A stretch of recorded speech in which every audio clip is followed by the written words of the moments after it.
কি হয়েছে যে এইরকম বই খাতা নিয়ে পড়তেছিস না? কি এর কি 12 মাসে 24 সংস্কার কি হয়েছে? এগুলো হচ্ছে রাকসুর ব্যালট পেপার।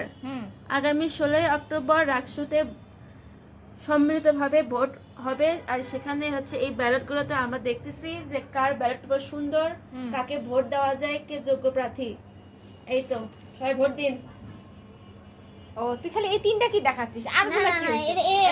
আচ্ছা আচ্ছা আচ্ছা। আবার এই এই যে আমাদের প্রিয় একজন সিনিয়র ভাইয়া আছে প্রাণীবিদ্যা বিভাগের। এরপরে রয়েছে হচ্ছে আমাদের এই যে আলামিন ভাইয়া আছে। এই যে এই চিত্রটা হচ্ছে লিওনার্দো ডি ক্যাপ্রিওর। এটা মানে হচ্ছে নিজের সত্য প্রকাশ করার চিন্তা ভাবনা, বা এটাতে দাঁড়াচ্ছে হচ্ছে আমাদের ডিপার্টমেন্টের চতুর্থ ইয়ারের স্নিগ্ধ ভাইয়া। আচ্ছা আমি একটু কথা বলবো আপু, সেটা হচ্ছে কি আপনি ওটার প্রতি গভীর আগ্রহ দেখাচ্ছেন, আমি কি তাহলে সব বাদে ওটা কি ভোট দিব? অবশ্যই না। ভোট দেওয়ার আপনার 43টা ভোট দিতে পারবেন, তার মধ্যে আপনি এনাকে রাখতে পারবেন। ও আচ্ছা, এটা আমার চাওয়া। ও 43টা, আচ্ছা আচ্ছা ঠিক আছে। আর এই যে সুন্দরী এই যে আপু, সুন্দরী আপু হচ্ছে এই আপু হচ্ছে প্যানেলের একজন যিনি এসডিএস পদে দাঁড়িয়েছেন। এর নাম এশা, ব্যালট পেপার 5।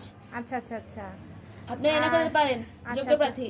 আচ্ছা ঠিক আছে। আপনারা চাইলেন আমাদের সবচাইতে যোগ্য দিন আম্মার ভাইয়া, যিনি জুলাই 36-এ সবচাইতে বেশি ভূমিকা পালন করেছিল। অবশ্যই তিনি দুটো পদে দাঁড়িয়েছেন, একটা ব্যালট পেপার 9, একটা 36। তাকে আমাদের ভোট দিতেই হবে। হি ডিজার্ভস।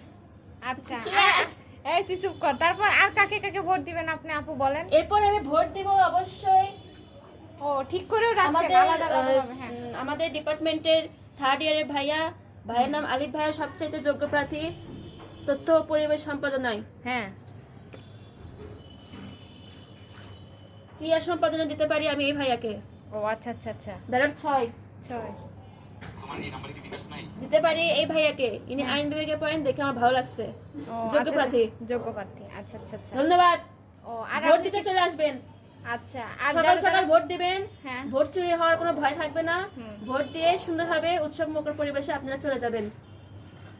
আর আমার বিরত অনুরোধ, আপনারা ভোট দিন অথবা না দিন, এই উৎসব মুখর পরিবেশে প্রায় 35 বছর পর রাষ্ট্র নির্বাচন হচ্ছে অনেক বড়ভাবে। আপনারা সবাই আমাদের এই উৎসব মুখর পরিবেশে অংশগ্রহণ করবেন, এটা আমাদের বিনীত অনুরোধ। ধন্যবাদ।